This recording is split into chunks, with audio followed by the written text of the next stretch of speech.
Bapak Ibu rahimakumullah, adanya lafadz halalan thayyiban, ternyata atau kenapa lafadz thayyib ini masuk ke dalam lafadz halalan? Masya Allahnya, ternyata ini menjadi sebuah indikasi tentang luar biasanya Islam. Lafadz thayyib yang berarti baik, ya, masuk ke dalam lafadz halal. Lafadz thayyib ini, ya, menjadi penjelas bahwa ternyata berkaitan dengan makanan tidak cukup dengan halal saja, Pak. Bismillahirrahmanirrahim. Bapak Ibu rahimakumullah, hari ini kita akan menjelaskan materi berkaitan tentang makna thayyib. Sering mendengar lafaz thayyib ya? Thayyib itu artinya apa? Baik. Ya, dalam atau padanan kata ketika dinisbatkan diiringkan dengan lafaz yang lain, maka artinya beragam, tergantung dengan lafaz yang sebelumnya. Kalau dalam urusan makanan ada yang disebut sebagai halalan thayyiban di dalam Al-Quran. Kalau di dalam keturunan itu apa? Dzurriyyatan thayyibatan. Itu kan ya, dzurriyyatan thayyibatan. Atau di dalam kehidupan, ya, ada yang namanya hayatan thayyibatan. Atau di dalam bentuk yang lain di dalam Al-Quran sering ada nisbat atau dikaitkan wa mathalu kalimatan thayyibatan. Gitu kan ya, perumpamaan kalimah, ucapan, ungkapan yang baik, kasyajaratin thayyibatin. Itu kan ya, di dalam Al-Quran ada lafaz demikian. Nah, Masya Allah, saking luar biasanya Islam, satu lafaz saja bisa menyempurnakan, membatasi, bahkan menjadikan penjelas untuk lafaz-lafaz berikutnya. Lafaz sebelumnya atau lafaz berikutnya. Inilah luar biasanya agama Islam. Salah satunya ketika berbicara masalah thayyib, ikhwatu iman rahimakumullah. Hari ini insya Allah kita akan membahas lafaz thayyib di dalam dua lafaz, ya, mengiringi dua lafaz yang ada di dalam Al-Quran. Yang pertama adalah halalan thayyiban, yang kedua adalah dzurriyyatan thayyibatan. Ya, halalan thayyiban yang disebut sebagai yang halal dan yang baik. Ikhwatu iman rahimakumullah. Biasanya dinisbatkan dengan makanan ya Pak ya. Nah, Masya Allah, dinisbatkan, dikaitkan, mengikat, bahkan membatasi, memberikan batasan untuk jenis makanan, ikhwatu iman rahimakumullah. Nah, di dalam Islam, lafaz thayyib yang menguatkan lafaz halal itu menjelaskan tentang mulianya Islam, Pak Bu. Ya, insya Allah kita akan membahas ini. Baik, ikhwatu iman rahimakumullah. Biasa jadi lafaz thayyib, ya, thayyib yang pertama sering dinisbatkan, dikaitkan dengan adanya lafaz halalan thayyiban. Ternyata bukan berkaitan dengan hal yang dimakan saja Pak Bu, gitu kan ya, tapi bisa juga hal yang dipakai atau hal yang digunakan, tetapi umumnya berkaitan dengan apapun yang kita makan, sehingga identiknya dengan makanan. Bapak Ibu rahimakumullah, adanya lafadz halalan thayyiban, ternyata atau kenapa lafadz thayyib ini masuk ke dalam lafadz halalan? Masya Allahnya, ternyata ini menjadi sebuah indikasi tentang luar biasanya Islam. Lafadz thayyib yang berarti baik, ya, masuk ke dalam lafadz halal. Lafadz thayyib ini, ya, menjadi penjelas bahwa ternyata berkaitan dengan makanan tidak cukup dengan halal saja, Pak. Di dalam Al-Quran kan kulu mimma fil ardi halalan thayyiban. Berkaitan dengan urusan makanan, Allah Subhanahu wa taala menegaskan halal saja tidak cukup. Makanya ditegaskan dengan lafaz thayyiban. Harus baik juga. Ya, segenap aspeknya terpenuhi. Tidak ada hal yang dizalimi, tidak ada hal yang disakiti, tidak ada unsur yang dirugikan di dalam makanan tersebut. Makanya Masya Allah. Nah, Apa di dalam Islam, syariat Islam, kenapa ada lafaz thayyib masuk atau bahkan mengikuti lafaz halal? Kriteria makan, ya, kriteria makanan, kenapa tidak cukup hanya halal saja, harus ada lafaz thayyib, karena lafaz thayyib ini harus memenuhi dua unsur. Yang pertama, ma kana mutana wilan min haitsu ma yajuzu. Apa-apa yang didapatkan, yang diperoleh, bahkan yang dikonsumsi, min haitsu ma yajuz, dari jalan yang diperbolehkan. Tuh, Masya Allah. Jadi ternyata yang namanya makanan itu tidak cukup hanya zatiyahnya, jenis makanannya saja yang halal. Harus memperhatikan unsur thayyibnya. Unsur thayyib yang pertama, dikatakan makanan tersebut halal dan thayyib, yaitu apa? Makana mutanawilan, apa-apa yang diperoleh, didapatkan, dikonsumsi, gitu kan ya, bahkan dipakai, min haitsu ma yajuz, dari jalan yang diperbolehkan. Masya Allah, inilah unsur Islam sangat luar biasa, Pak. Melindungi hak orang lain. Jambu, Pak, secara zatiyah, secara jenisnya, termasuk makanan yang halal, Pak. Karena bukan bangkai, bukan darah, bukan babi, gitu kan ya. Dari segi jenis termasuk ke dalam makanan yang halal. Tetapi Islam ternyata Masya Allah, tidak cukup dengan halal saja. Perhatikan unsur yang lain. Apa? Thayyib. Dikatakan thayyib ketika apa? Maka namutanawilan min haitsu ma yajuz. Apa-apa yang diperoleh didapatkan dengan cara yang diperbolehkan. Jambu halal secara zatiyah, tetapi ketika didapatkannya dari ngarojok, tina tangkal batur, gitu kan ya, dipupu, dipanen, hidang nyalira, gitu kan, tanpa wawartos, gitu kan. Secara zatiyah, jambu itu bukan makanan yang haram, halal secara zatnya, tetapi ketika diperoleh hasil mendolimi orang lain, gitu kan, hasil mengambil dengan cara tidak izin, gitu kan, atau mencurangi orang lain, maka Masya Allah, halal tersebut tetapi tidak thayyib. Padahal Islam berkaitan dengan urusan makanan, ada satu unsur yang membuat makanan tersebut baik secara multi aspek, ya, aspek zatiyah atau jenis makanan tersebut, aspek cara memperolehnya, tidak mendolimi, tidak mengambil hak orang lain, atau bahkan tidak membuat orang lain menjadi rugi dikarenakan apa yang kita makan, apa yang kita peroleh tidak didapatkan dengan cara yang semestinya. Masya Allah. Inilah luar biasanya Islam, Pak. Ada unsur thayyib yang harus diperhatikan ketika berkaitan dengan urusan makanan. Gitu kan ya, gaduh balong dibedahkeun nyalira, gitu kan, atau napi di balong batur ngiring ngebedahkeun, atau napi hidang nyalira, gitu kan ya.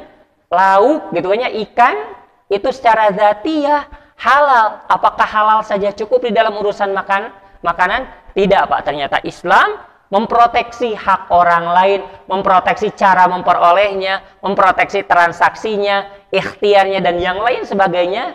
Sehingga Islam, ya, di dalam unsur tertentu mencantumkan atau memasukkan unsur thayyib di dalam urusan makanan yang disebut sebagai halalan thayyiban. Jadi sekali lagi, dari jenis makanan itu halal, tetapi ada unsur lain yang harus diperhatikan untuk menjaga hak orang lain agar tidak dirugikan.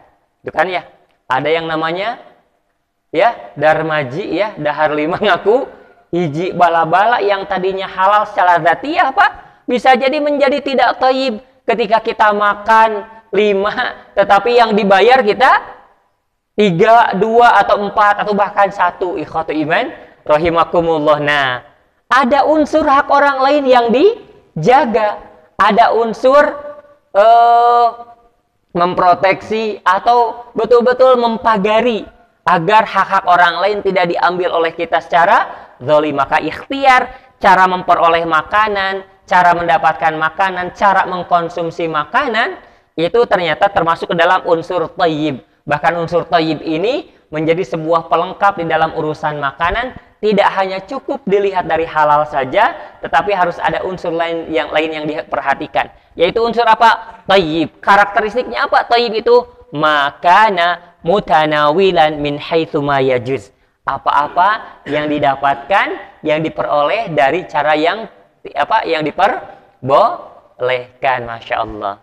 Ikhwatu iman rahimakumullah. Ini yang Allah Subhanahu wa taala jelaskan, yang dipaparkan oleh para ulama berkaitan dengan unsur thayyib di dalam urusan makanan.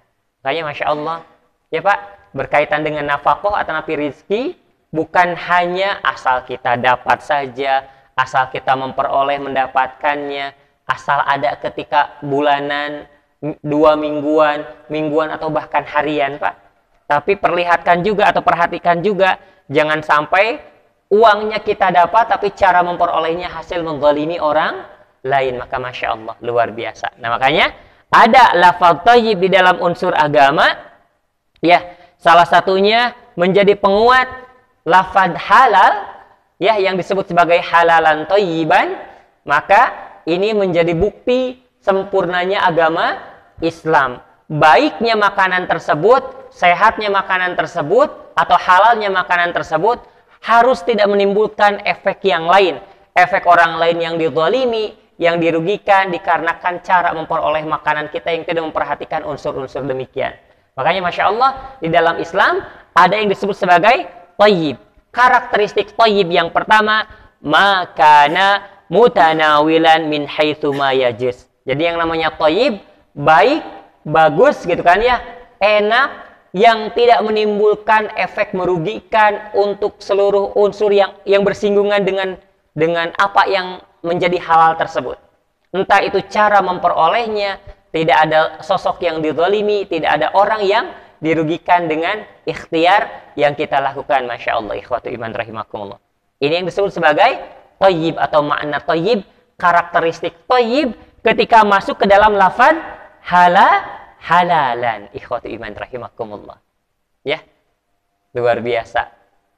Dulu di zaman sahabat Nabi, Pak, saking berkaitan dengan pentingnya cara mendapatkan makanan, ada seorang anak yang tiba-tiba datang ke rumah, gitu kan ya, mendapatkan sebuah makanan yang jatuh, Pak, ya, terbawa arus, gitu kan, sampai ketika ditanya dari mana mendapatkan makanan ini, ternyata kenging mulung, duka dipalusur, Pak, gitu kan ya.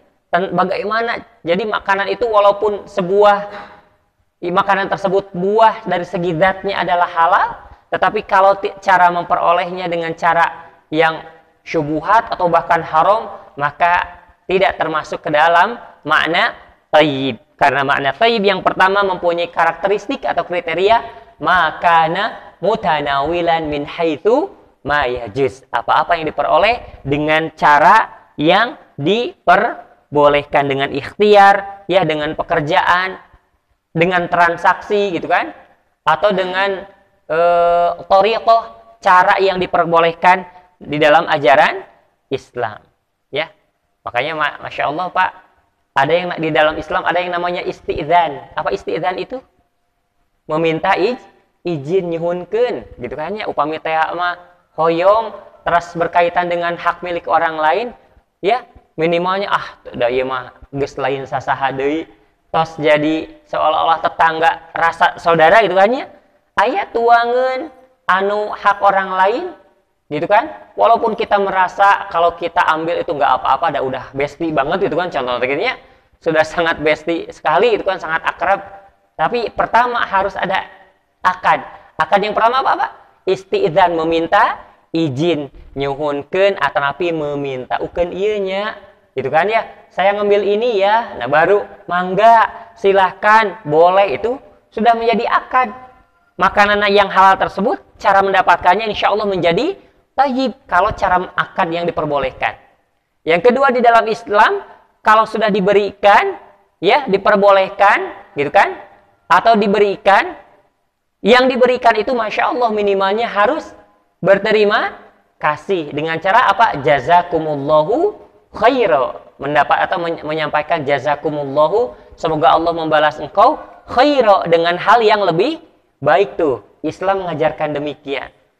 Meminta izin untuk mendapatkan, memperoleh atau mengambil, untuk menghalalkan, gitu kan ya. Yang kedua, dari unsur yang diberi, yang penerimanya, kalau sudah diberi, makanya Masya Allah ada adabnya. Apa?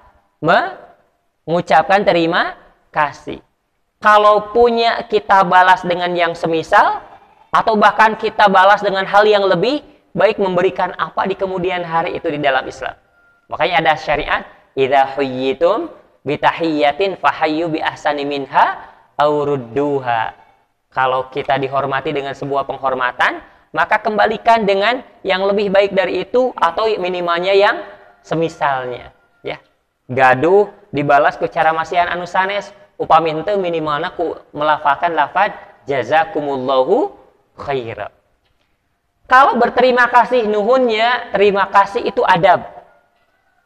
Tapi ilmu yang terrepresentasikan dalam diri kita ketika mendapatkan atau menerima sebuah kebaikan, maka bukan hanya berterima kasih, tetapi mendoakan. Jazakumullahu khairan. Terima kasih, hatur nuhun, mugi Allah ngebalas kanu hal anu langkung ti eta. Jawabannya tiasa kulafad yang sama, wa jazakumullahu khairan, atanapi wa iya, gitu kan ya.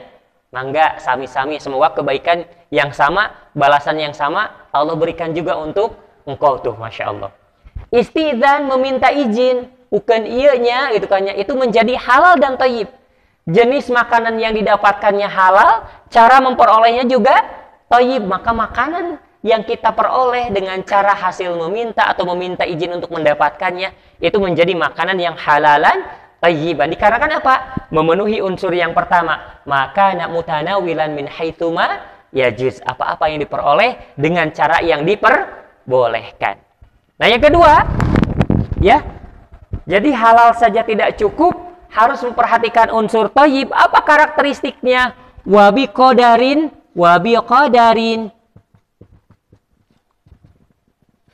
ma yajuz, dengan takaran yang diperbolehkan. Tuh, luar biasa. Makanan yang halal, contoh jenis makanannya yang halal, leueuten, sirup atanapi naonnya yang manis-manis Pak Bu, gitu kan ya. Dari segi zatnya, dari segi jenisnya halal, gitu kan. Cukup halal saja? Tidak cukup, ternyata harus diperhatikan thayyibna. Inilah Islam, memproteksi, menjaga. Wabi qadarin ma yajuz, dengan takaran yang diperbolehkan, agar fisik kita, badan kita, jasmani kita tidak menjadi buruk. Tidak ada dampak negatif untuk fisik kita. Upami contohna teh nuangna, upami urang nuang ieu tiasa jantan udur, panyawatna tiasa kambuh, upami secara berlebihan. Nah, luar biasa. Islam ternyata sangat memproteksi keseluruhan kebaikan aspek yang ditimbulkan dari makanan yang kita konsumsi. Makanya ada rambu-rambunya. Rambu-rambunya apa? Tidak cukup halal, tapi tambah juga dengan thayyib.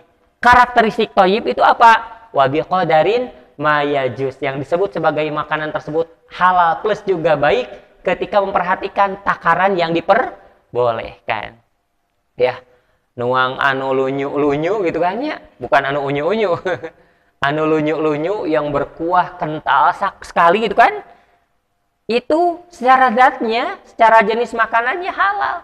Tapi dengan orang-orang dengan memiliki riwayat penyakit tertentu atau keadaan fisiknya tidak kuat untuk yang demikian, ya, walaupun halal tapi lebih baik dihindari, tidak dikonsumsi. Ketika mengkonsumsinya malah menimbulkan efek.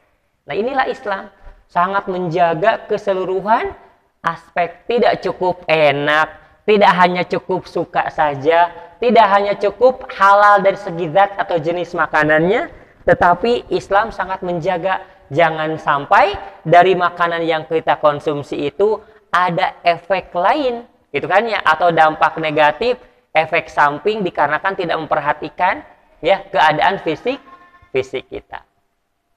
Saya pernah ngobrol dengan dokter residen. Residen itu apa, Pak? Kan jenjang dokter teh satu acan jantan dokter umum, ngawitan teh dokter koas dulu ya. Koas, rengsek koas jantan dokter umum. Dokter umum pada jantan spesialis ada tahapanna. Residen heulanya. Dokter umum, residen, spesialis. gitu kan. Kantos ngobrol salah sawios kenalan dokter residen Pak, ya satu acan anjeunna nyandak spesialis, anjeunna janten dokter residen dulu, ya berbicara, oh ternyata Ustadz ketika menjelaskan masalah ini, oh berarti Islam sangat memperhatikan seluruh aspek sebenarnya, itu sampai takaran makanan itu harus disesuaikan dengan kondisi badan, kesehatan, kondisi fisik. Dan inilah dalam Islam yang disebut sebagai thayyib, yang menyertai menguatkan lafaz halalan. Masya Allah. Ya, sampai terkagum-kagum Pak dengan syariat Islam di dalam makna thayyib yang ada dalam lafaz halalan. Ya, para ulama menjelaskan, menisbatkan karakteristik thayyib atau makanan yang halal dikatakan baik itu ketika tidak menimbulkan efek samping kepada badan, tubuh, atau fisik yang mengkonsumsinya, maka ada karakteristik kriterianya, wa biqadarin ma yajuz, dengan takaran yang diperbolehkan. Otomatis ini menyesuaikannya. Anu amis-amis untuk orang-orang dengan karakteristik tertentu, tekenging gitu kan ya, bukan tekenging, dikurangi gitu kan. Anu asin-asin pun samanya, anu lada upami lada pisan teu sae gitu nya, atapi nu hasem pisan oge teu sae. Nah, makanya Islam ada karakteristik kriterianya makanan, tidak cukup hanya memperhatikan halal dari segi jenis makanannya saja, tetapi karakteristik makanan yang disesuaikan, ya, yang disesuaikan dengan cara memperolehnya harus baik. Yang kedua, yang disesuaikan dengan kondisi fisik atau keadaan tubuh. Masya Allah. Maka tidak menimbulkan efek samping. Berarti otomatis makanan tersebut pure, ya, harus betul-betul sempurna untuk menguatkan. Nah, makanya Masya Allah, ya. Luar biasa ya Pak ya, agama kita menjelaskan seluruh unsur Pak. Ya, makanya tadi kenalan dokter residen yang menjadi jamaah taklim kajian ketika membahas masalah ini, Masya Allah Pak. Ya, menyampaikan decak kagum, bahkan bersyukur menjadi bagian dari Islam. Seluruh unsur atau yang disebut sebagai multidisipliner, multi aspek itu seolah-olah terbahas Pak. Makanya yang disebut sebagai rahmatan lil alamin itu ini, menjadi rahmat untuk seluruh unsur yang ada di dalam semesta alam ini, termasuk berkaitan dengan urusan makanan. Ada aturan, tidak cukup halal, harus perhatikan juga unsur thayyibnya.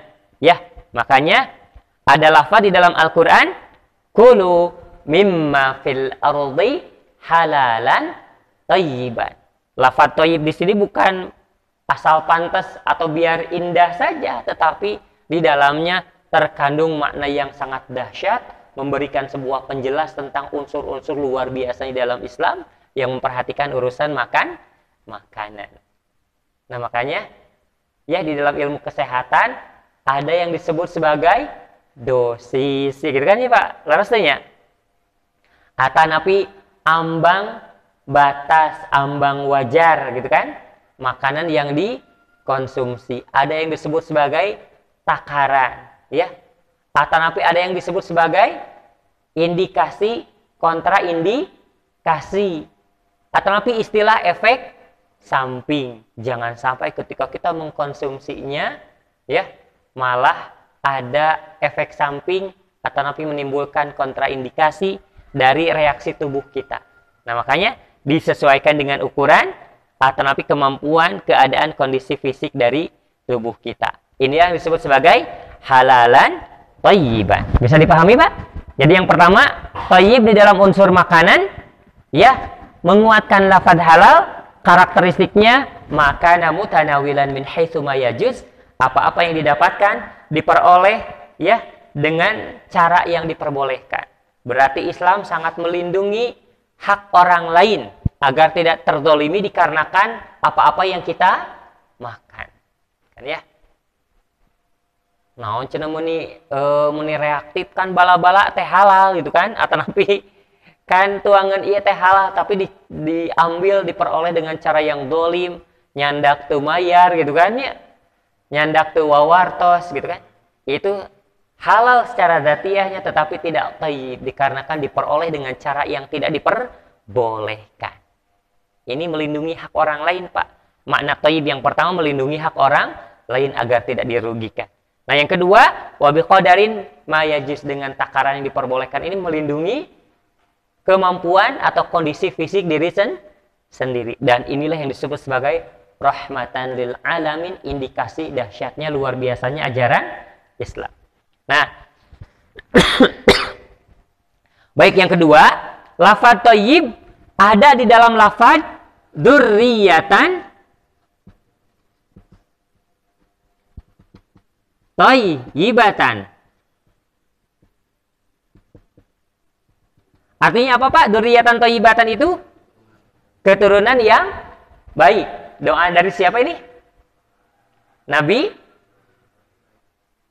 Ayo coba lagi jawab, silahkan. Bukan Ibrahim, bukan Sulaiman. Yang berumah tangga sudah sangat lama Nabi ini. Kemudian butuh sekali sosok pelanjut, penerus dakwah. Tetapi qadarullah pada saat itu belum diberikan keturunan. Zakaria alaihissalam. Atio boleh pulang duluan, silahkan. Nabi Zakaria alaihissalam, Pak, diceritakan di dalam sejarah Nabi Zakaria alaihissalam dari mulai berdoa sampai waktu pengijabahan Allah jeda menunggunya 40 tahun, Pak. Ada yang menyebutkan 40 tahun. Sampai usia ketika berdoa sampai diijabahna gaduh murang kalih Nabi Yahya alaihissalam, ya. Nabi Yahya alaihissalam itu ketika Nabi Zakaria alaihissalam dalam sebuah sirah berusia 96 tahun. Masya Allah, luar biasa. Nah, dari awal beliau berdoa sampai waktu diijabahnya oleh Allah Subhanahu wa taala menunggunya harus 40 tahun. Orang kadang kawis ngadoa teh sok udah cerung-cereng ya. Sok udah instan. Tuh bagaimana proses sabar di dalam berdoa itu harus kita miliki. Jadi Nabi Zakaria alaihissalam, Rabbi habli min ladunka dzurriyyatan thayyibatan. Wahai Allah, anugerahkanlah aku dari sisi Engkau keturunan yang baik. Pada waktu itu sangat lama sekali. Bapak Ibu rahimakumullah, ada satu pembelajaran, Pak, yang kita harus ambil hikmah di balik sirah dan cerita Nabi Zakaria alaihissalam. Nabi Zakaria alaihissalam itu sezaman dengan Siti Maryam. Siti Maryam itu siapa? Ibunya Nabi Isa alaihissalam. Jadi ketika Nabi Zakaria alaihissalam itu menengok Siti Maryam ke mihrab. Mihrab itu satu tempat di masjid. Nabi Zakaria alaihissalam pasti mendapati Siti Maryam di hadapannya sudah ada makanan. Ketika ditanya, anna laki hadza, wahai Maryam, ini teh dari siapa? Setiap masuk ke mihrab unggal dinten teh tos tersaji tuangeun. Tuangeun teh anu sae sareng anu raraos pisan. Ya, kata Siti Maryam, hadza min indi Robbi ieu teh ti estuning ti Allah Subhanahu wa taala. Ini betul-betul makanan dari sisi Allah Subhanahu wa taala. Tuh, Nabi Zakaria alaihissalam turut berbahagia atas kebahagiaan yang dia lihat dari orang lain. Tuh, Masya Allah. Bahkan kebahagiaan orang lain dan kita ikut bahagia plus diikuti dengan mendoakan. Tuh, Pak, Masya Allah. Jadi turut berbahagia atas kebahagiaan orang lain, lanjut dengan berdoa, itu adalah cara untuk doa kita agar terijabah, Pak. Jadi Nabi Zakaria alaihissalam setiap kali melihat kebahagiaan yang diterima oleh Siti Maryam, beliau turut berbahagia. Nah, momentum kebahagiaan atas kebahagiaan orang lain disambung dengan berdoa kepada Allah Subhanahu wa taala. Pak. Jadi waktu mustajab ketika berdoa salah satunya ketika melihat orang lain mendapatkan kebahagiaan. Ini oleh dijelaskan oleh Syekh Al-Khamis. Syekh Al-Khamis itu salah satu ulama Saudi Arabia yang terkenal dengan multidisiplin ilmunya. Beliau menjelaskan salah satu sirah dari Nabi Zakaria alaihissalam, Pak.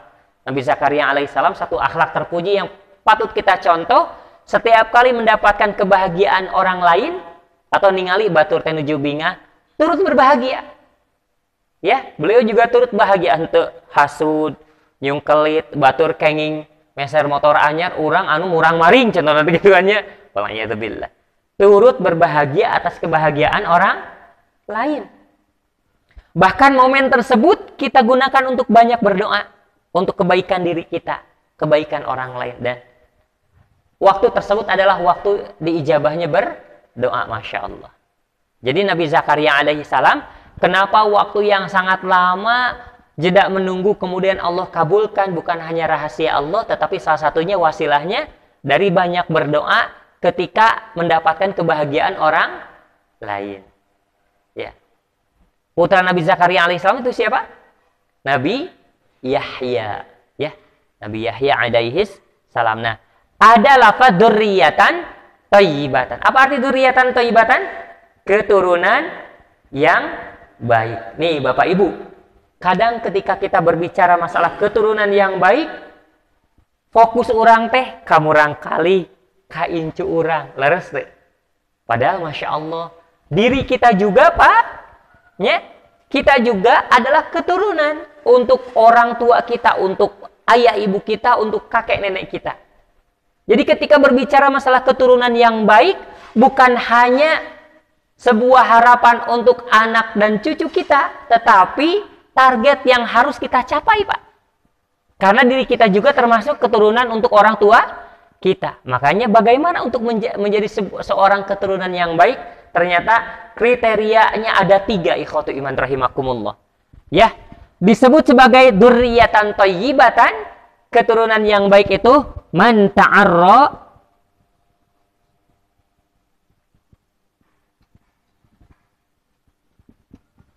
min najasatil jahli.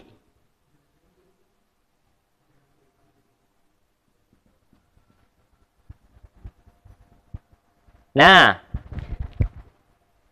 kita ya termasuk keturunan yang baik untuk orang tua kita, untuk karuhun orang, kalau diri kita masuk kategori ini, man ta'arra, barang siapa yang terbebas, terhindar, dijauhkan min najasatil jahli, dari buruknya kebodohan. Nah, masya Allah, kalau diri kita semangat belajar, punya semangat thalabul ilmi, punya semangat menghilangkan kebodohan pada diri kita, maka masya Allah berarti kita sedang berikhtiar menjadi keturunan yang baik untuk orang tua kita. Sama demikian, kalau kita dorong anak-anak kita mempunyai semangat belajar, maka kita sedang menyiapkan anak-anak kita menjadi keturunan yang baik. Karena karakteristik ya dzurriyyatan thayyibatan, ternyata menurut para ulama yang pertama man ta'arra min najasatil jahli, yaitu orang-orang yang punya semangat untuk menghindarkan, menjauhkan dirinya dari buruknya kebodohan. Nah, ini Pak Bu yang harus kita tanamkan kepada diri kita, ya, berkaitan dengan karakteristik kriteria dzurriyyatan thayyibatan yang harus kita upayakan bagi diri kita. Berarti diri kita harus menjadi sosok orang-orang yang punya semangat belajar, ya, punya semangat belajar. Karena ternyata inilah cara agar diri kita menjadi dzurriyyatan thayyibatan. Yang kedua, man ta'arra min najasatil fisqi, orang-orang yang terhindar atau dijauhkan dari buruknya kefasikan. Fasik itu apa? Salah satunya malas dan enggan beribadah.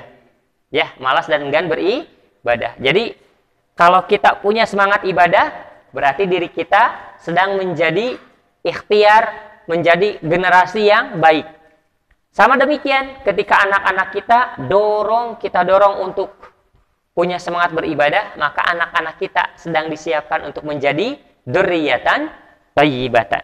Terakhir, ya, dzurriyyatan thayyibatan itu punya karakteristik kriteria man ta'arra min najasati qabaihil akhlaqi, yaitu orang yang terbebas dari buruknya akhlak. Dari buruknya akhlak. Nah, ini yang disebut sebagai dzurriyyatan thayyibatan. Jadi, kalau kita ingin menyiapkan anak-anak kita, keturunan-keturunan kita menjadi keturunan yang baik, berarti kuncinya 3. Beri mereka semangat dan motivasi untuk tetap belajar. Yang kedua, beri motivasi untuk semangat beribadah. Yang ketiga, berikan motivasi kepada anak-anak kita untuk terus-menerus memperbaiki akhlaknya. Inilah yang disebut sebagai dzurriyyatan thayyibatan. Baik, saya simpulkan 5 menit. Ikhwatu iman rahimakumullah, di dalam konsepsi syariat agama ada yang disebut sebagai lafaz thayyib. Thayyib diartikan baik. Baik dari seluruh unsur dan aspek, gitu kan? Tidak ada aspek lain yang tidak terpenuhi. Lafaz thayyib itu sering dinisbatkan atau mengikuti lafaz-lafaz yang sebelumnya. Menjadi sebuah tanda luar biasa syariat Islam. Yang pertama ada lafaz halalan thayyibatan. Thayyiban, punten. Karakteristiknya apa?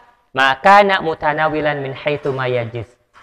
Apapun berkaitan dengan makanan atau hal yang kita pakai, bukan hanya halal saja, tetapi perhatikan cara memperolehnya. Yang kedua, wa biqadarin ma yajuz. Takaran cara mengkonsumsi atau memperolehnya. Berarti sangat memperhatikan kondisi fisik atau keadaan badan tubuh kita. Yang kedua, lafaz thayyib ini biasanya mengikuti lafaz dzurriyyatan thayyibatan. Dzurriyyah. Dzurriyyah itu artinya keturunan. 3 kriterianya keturunan yang baik itu, yang pertama, man ta'arra min najasatil jahli, orang yang terbebas dari buruknya kebodohan.